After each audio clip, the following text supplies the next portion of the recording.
நமது ஆரம்பம் பிதா குமாரன் பரிசுத்தாவின் நாமத்தில் உள்ளது. ஆமென்.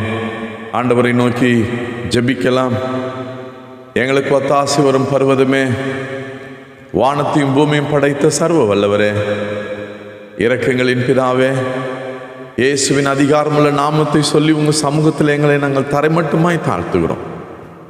கர்த்தர் எங்கள் வாழ்க்கையில் பாராட்டின நம்முடைய மகா பெரிய கிருபை, இரக்கம், தயவு ஆண்டவரே, அதையெல்லாம் நினைத்து உங்கள் பாதுபடியில் எங்களை தாழ்த்துகிறோம். கர்த்தரை தேடுகிறவர்களுக்கும் உம்மை நம்புகிறவர்களுக்கும் நீர் நல்லவராகவே இருக்கிறீர் என்று எழுதியிருக்கிறதே. ஆம் ஆண்டவரே, கடந்த ஆண்டவரே 8 மாதங்களாய் எங்களை கண்ணின் மணி போல பாதுகாத்து எங்களை கரம் பிடித்து நடத்தி ஒரு குறைவில்லாமல் ஆண்டவரே எங்களை வழிநடத்தி வந்த உம்முடைய மகா பெரிய அன்புக்காக உமக்கு நாங்கள் நன்றி செலுத்துகிறோம். இந்த செப்டம்பர் மாதம் 1ஆம் தேதியிலும் உங்கள் சமூகத்தில் எங்களை தாழ்த்துகிறோம். ஒத்தாசை வரும் பர்வதமாகிய வானத்தையும் பூமியும் படைத்த கர்த்தரிடத்திலிருந்து எங்களுக்கு ஒத்தாசை வரட்டும். நீரே எங்களோடு பேசும், நீர் மகிமைப்படும். எங்களை தாழ்த்தி உயர்த்துகிறோம். இயேசுவின் மூலம் ஜெபிக்கிறோம் நல்ல பிதாவே, ஆமென். கிறிஸ்து இயேசுவுக்குள்ளாய் அன்பாக நேசிக்கப்பட்ட என் அன்பு சகோதர சகோதரிகளே, கர்த்தராயிருக்கிற இயேசுவின் நாமத்தினாலே உங்கள் ஒவ்வொருவரையும் மிகுந்த அன்போடு கூட வாழ்த்தி வரவேற்கிறதில் மிகுந்த மகிழ்ச்சி கொள்ளுகிறேன். மீண்டுமாய் ஆண்டவருடைய பெரிதான கிருபையினாலே இந்த செப்டம்பர் மாதத்தை காண செய்த கர்த்தருக்கு உள்ளத்தின் ஆழத்திலிருந்து நாம் நன்றி செலுத்த கடமைப்பட்டிருக்கிறோம். இந்த செப்டம்பர் 1ஆம் நாளில் ஆண்டவருடைய வார்த்தையை கேட்கிற உங்கள் ஒவ்வொருவரையும் நாங்கள் அன்பாய் வாழ்த்தி வரவேற்கிறோம். ஆண்டவர் தாமே இந்த நாளில், இந்த மாதத்தில் விசேஷமாக உங்களோடு கூட பேசி உங்களை ஆசீர்வதிப்பார். ஆண்டவரை துதித்து நம்ம மகிமைப்படுத்தி பாட நம்முடைய பாடல் புத்தகத்தில் 393வது பாடலை பாடுவோம். உம்மை ராஜா விசுவாச பத்தியாய் பணிகிறேன் என்ற பாடலை அன்பர் சசார் அவர்கள் பாடுவார்கள். அவரோடு இணைந்து நம்ம கடவுளுடைய நாமத்தை மகிமைப்படுத்தலாம்.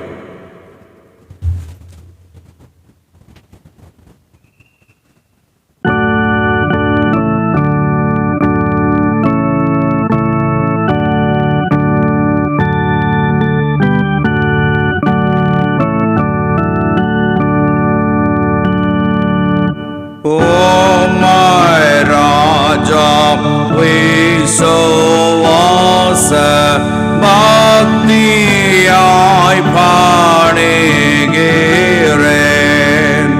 தாழ்மையோடும் கண்ணீரோடும் தேவாரீரை ஆண்டினேன். நேர்மண்ணான பாண்டமான என்னை அன்பாய் பாருமேன்.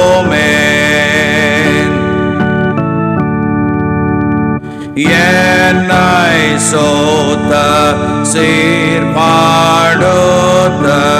கிராட்சம் பண்ணும் கர்த்தாரே, என்னை சொந்த ஆடாய் கொண்ட மேய்ப்பரான உம்மையே சேர்வேனாக நீரன்பாக என்னை பாரும் இயேசுவே.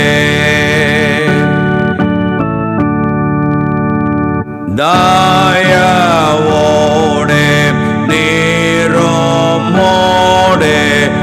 ஐக்கியமாம் எல்லாருக்கும் ஈவதான இன்பமான ராட்சம் என் மேல் வரவும். யாவும் நேரே தேவாரீரே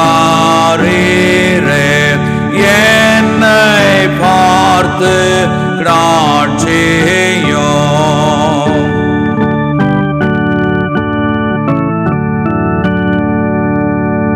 ஆய ஞான பொழுது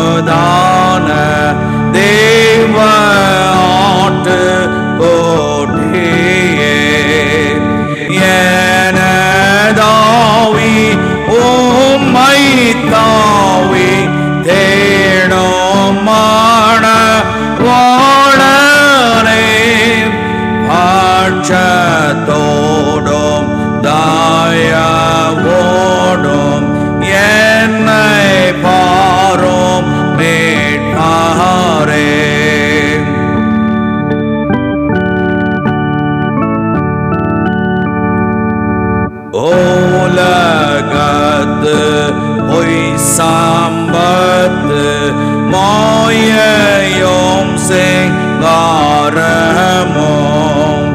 ஆன நல்ல செல்வமல்ல நெஞ்சையாது வாதிக்கும் மெய்வாழ்வான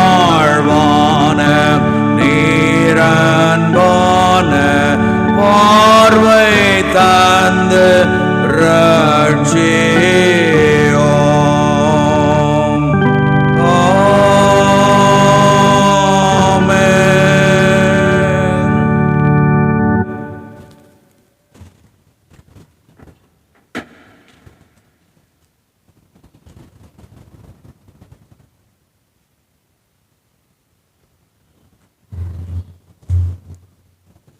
கிறிஸ்துவுக்குள் அன்பாய் நேசிக்கப்பட்ட என் அன்பு சகோதர சகோதரிகளே, மீண்டும் இந்த புதிய மாதத்தில் ஆண்டவருடைய வாக்குத்தத்த வசனத்தோடு உங்களை சந்திப்பதில் என் ஆண்டவருக்குள்ளாக நான் பெரிதும் மகிழ்ச்சி கொள்கிறேன். ஜெபத்தோடு தேவ சமூகத்தில் காத்திருந்த போது கர்த்தர் கொடுத்த ஒரு அருமையான வாக்குத்தத்த வசனத்தை தான் இன்றைக்கு நான் உங்களோடு கூட பகிர்ந்து கொண்டு உங்களுக்காக உங்கள் குடும்பத்தின் ஆசீர்வாதத்துக்காக ஜெபிக்க விரும்புகிறேன். அப்போஸ்தலனாகிய பவுல் எபிரேயருக்கு எழுதின நிருபம் 6ஆம் அதிகாரம் 14வது வசனம், நிச்சயமாக நான் உன்னை ஆசீர்வதிக்கவே ஆசீர்வதித்து உன்னை பெருகவே பெருக பண்ணுவேன் என்றார். நிச்சயமாக நான் உன்னை ஆசீர்வதிக்கவே ஆசீர்வதித்து உன்னை பெருகவே பெருக பண்ணுவேன்.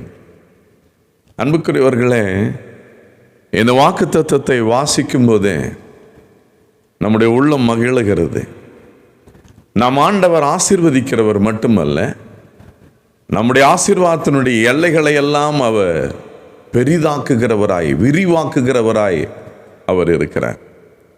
பாருங்கள், 13ஆம் வசனம் சொல்லுகிறது, ஆபிரகாமுக்கு தேவன் வாக்குத்தத்தம் பண்ணின போது என்று அங்கே குறிப்பிடுகிறார்.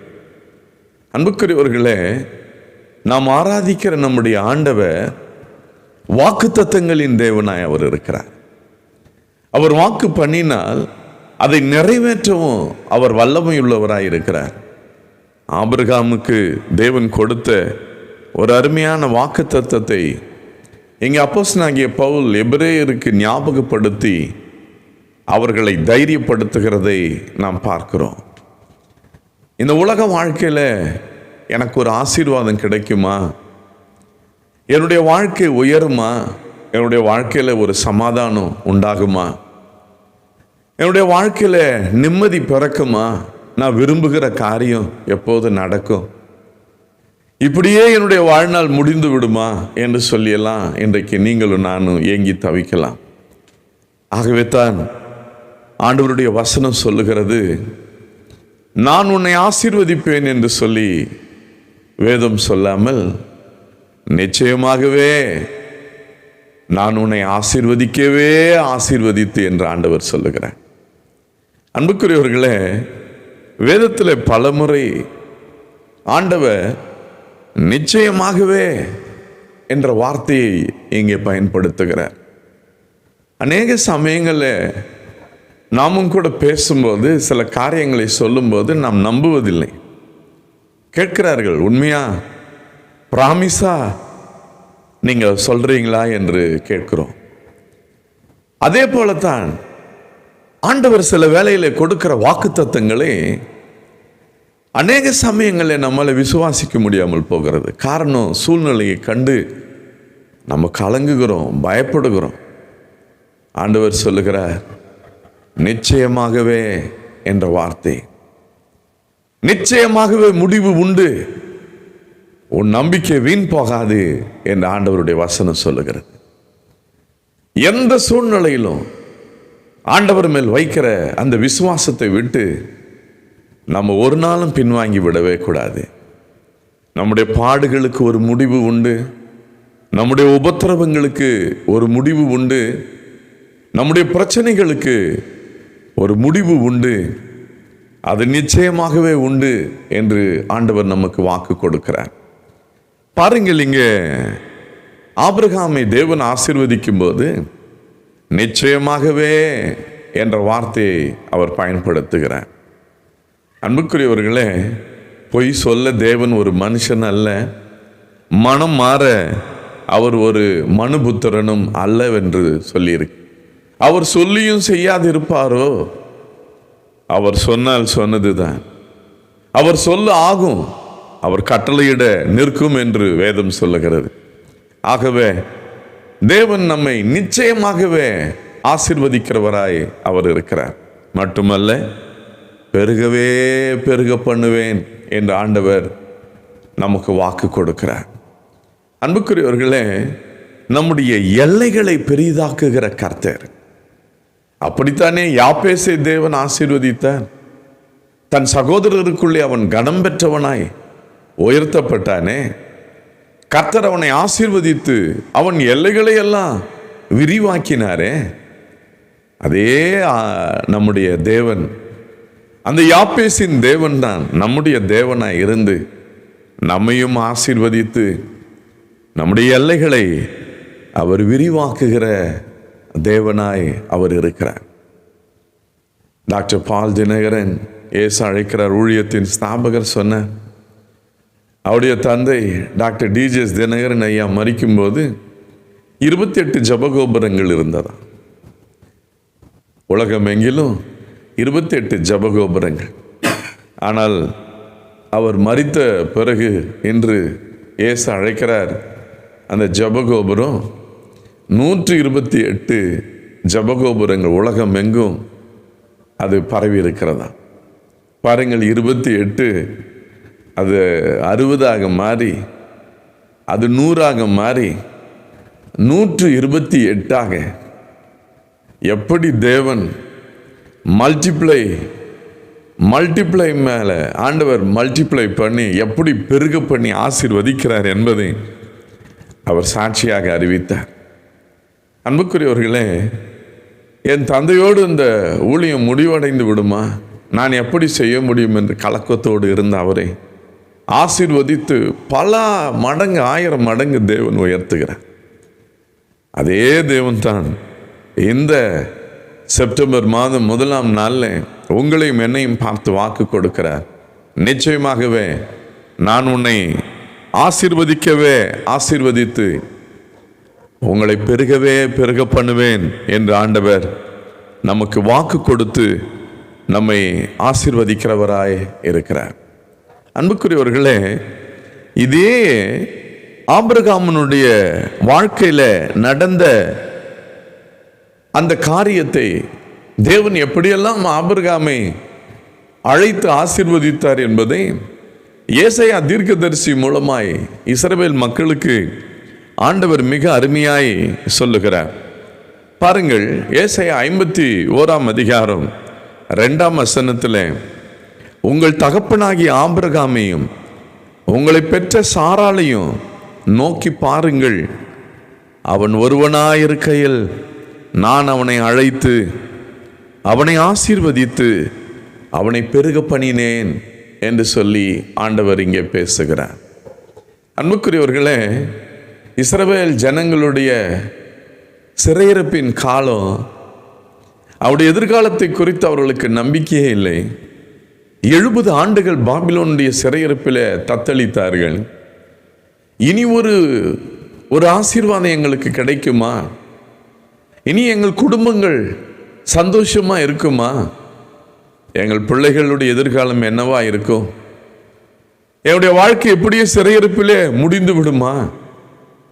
எங்களுக்கு ஒரு வாழ்வு இல்லையா என்று சொல்லி அவர்கள் அங்கலாய்த்த போதுதான் கர்த்தர் தம்முடைய தீர்க்கதரிசியாகிய ஏசாயாவை அனுப்பி அவர்களோடு கூட பேசினார். ஆபிரகாமை நோக்கி பாருங்கள் என்று சொன்னார். Look at Abraham, look at Sarah. இதுதான் தேவன் அவர்களுக்கு கொடுத்த நற்செய்தி.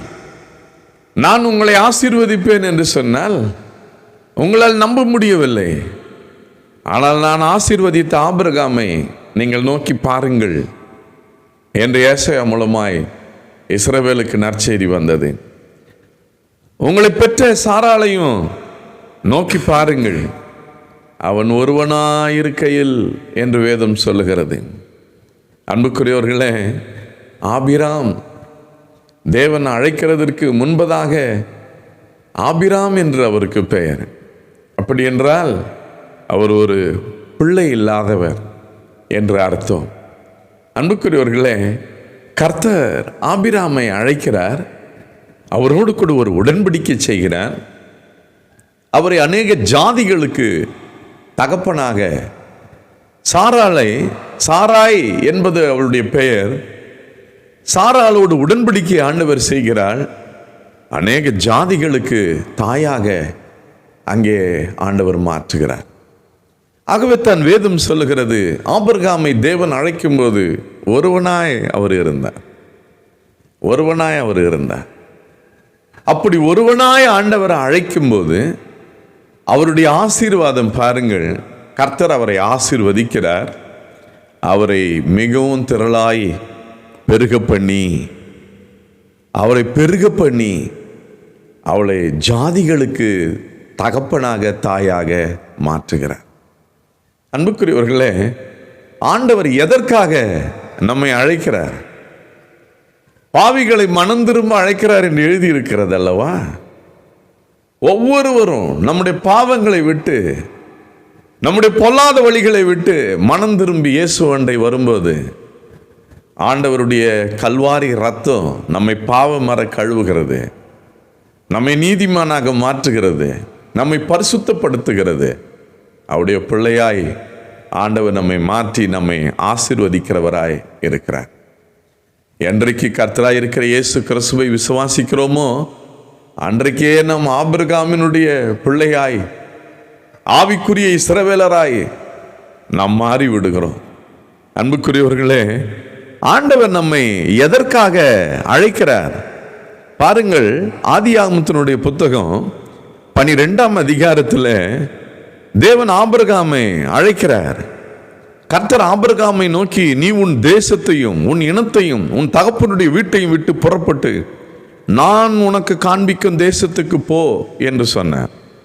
நான் உன்னை பெரிய ஜாதியாக்கி உன்னை ஆசீர்வதித்து உன் பேரை பெருமைப்படுத்துவேன், நீ ஆசீர்வாதமாயிருப்பாய்.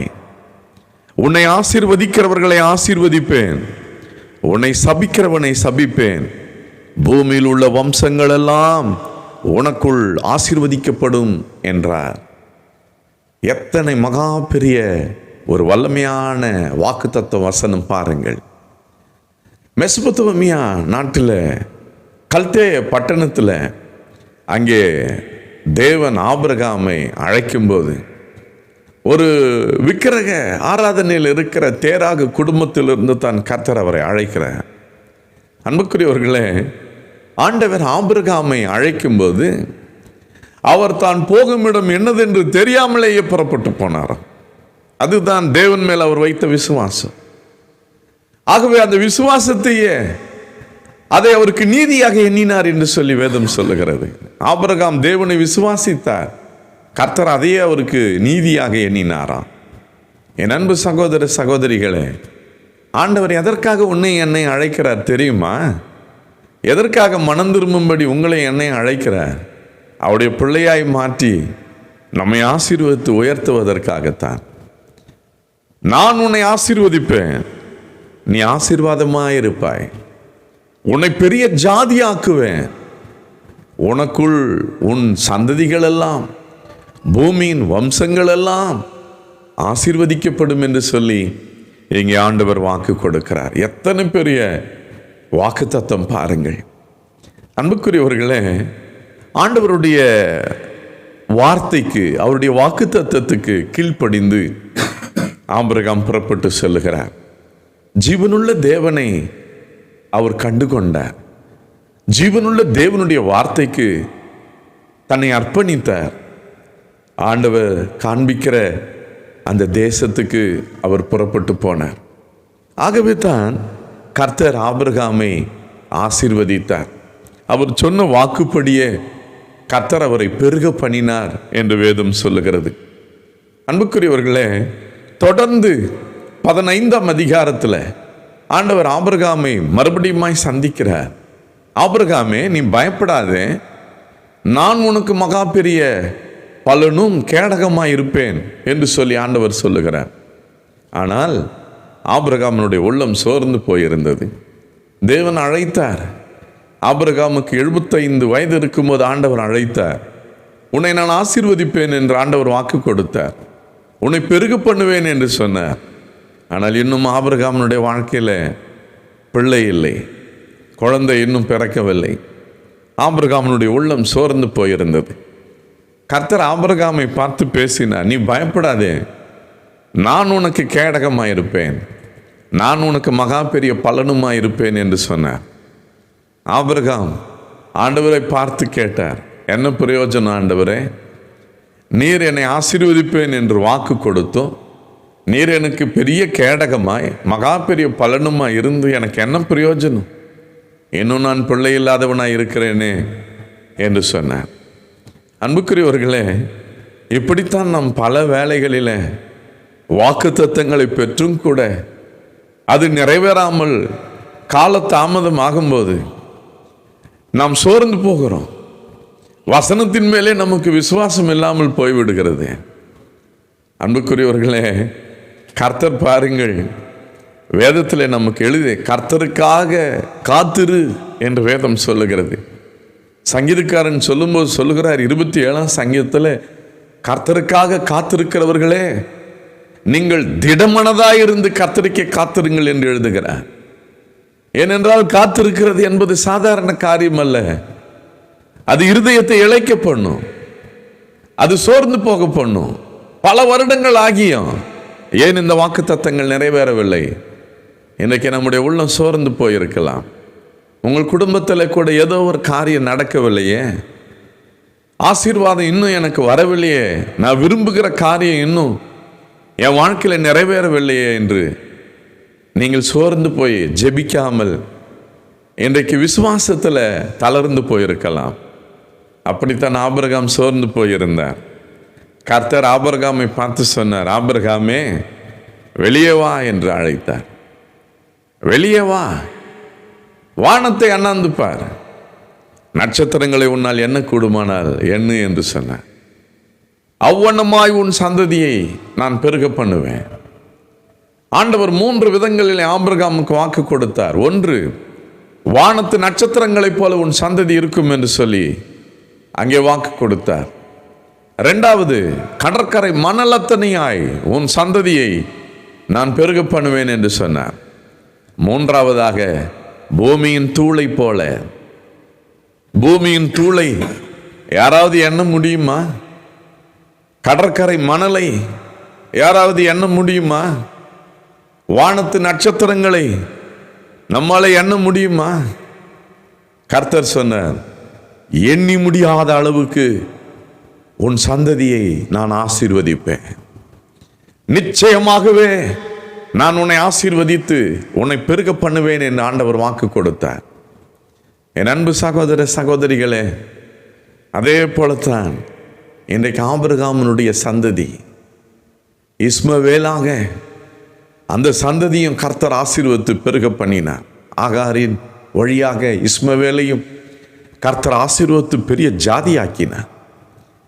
சாராளின் வழியாக வாக்குத்தத்தத்தின் பிள்ளையாக ஈசாக்கையும் தேவன் கொடுத்து அந்த சந்ததி ஆபிரகாம், ஈசாக்கு, யாக்கோபின் இஸ்ரவேலாக அந்த சந்ததியும் தேவன் ஆசீர்வதித்து பழுகி பெருக பண்ணினார்.